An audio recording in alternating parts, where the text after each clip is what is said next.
Thank you, Mr. Chairman, and congratulations on your maiden hearing as chair. Almost 11 months ago, the subcommittee held a hearing on the same subject that brings us here today, cooperative so-called federalism. At that hearing, we heard powerful testimony from the lead environmental officials in California and Delaware, who described the damage that rising seas driven by carbon pollution are causing in their states. The witnesses from Delaware also described the struggle of reducing air pollution when much of it blows in from power plants in upwind states. I lamented that then Environmental Protection Agency Administrator Scott Pruitt's governing philosophy wasn't so much cooperative federalism as it was cooperative corporatism, serving the interests of industry. And so here we sit 11 months later, back to take testimony on the same subject. It occurs to me to wonder what the point is to these hearings. What has EPA done with respect to air pollution since our last hearing held on April 10, 2018?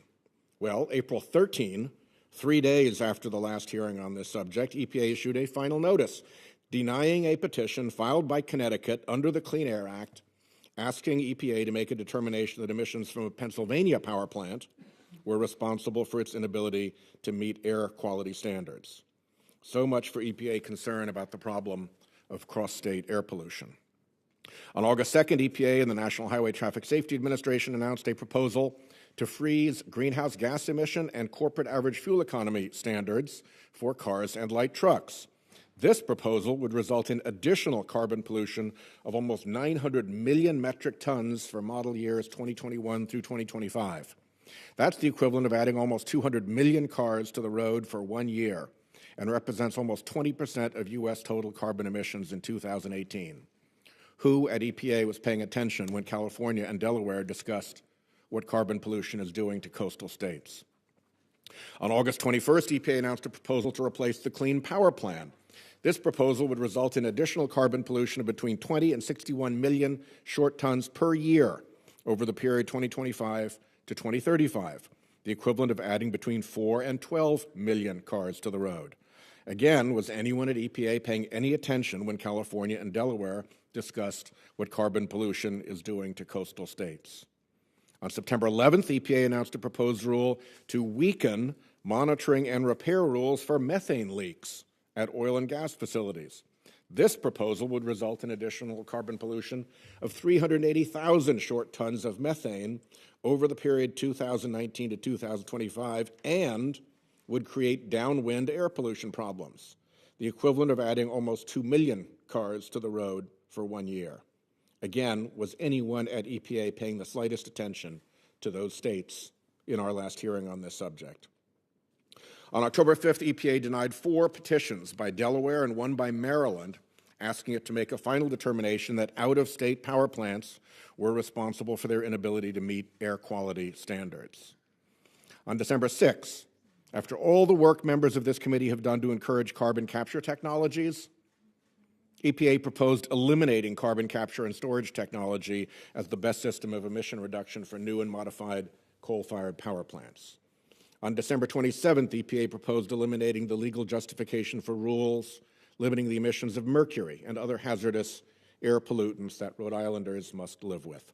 On February 21st, 2019, the Trump administration announced that it would end negotiations with California over the auto rule. In short, EPA completely ignored our last hearing on this subject. What else since April 10th? Well, there's the ever-growing mountain of evidence of EPA's cooperative corporatism. Former EPA Administrator Scott Pruitt's litany of scandals, many of them related to improper relationships with the fossil fuel industry he was supposed to be regulating, became so long that he was finally forced to resign. After his resignation, he was given a job by a coal baron. The revolving door spins. Meanwhile, who did we confirm to replace Pruitt? Through the revolving door came former coal lobbyist Andrew Wheeler. We shrugged off the fact that the U.S. Chamber of Commerce, the National Association of Manufacturers, and 2 shadowy fossil fuel industry front groups, the Utility Air Regulatory Group and the American Council for Clean Coal Electricity, got essentially exactly their proposal to replace the Clean Power Plan. And guess what? Bill Wareham, the head of EPA's Air Office, who was responsible for this proposal, used to have the Utility Air Regulatory Group as his client. The revolving door just keeps spinning. We turned a blind eye to Marathon Petroleum's role undoing greenhouse gas emission and fuel economy standards for automobiles.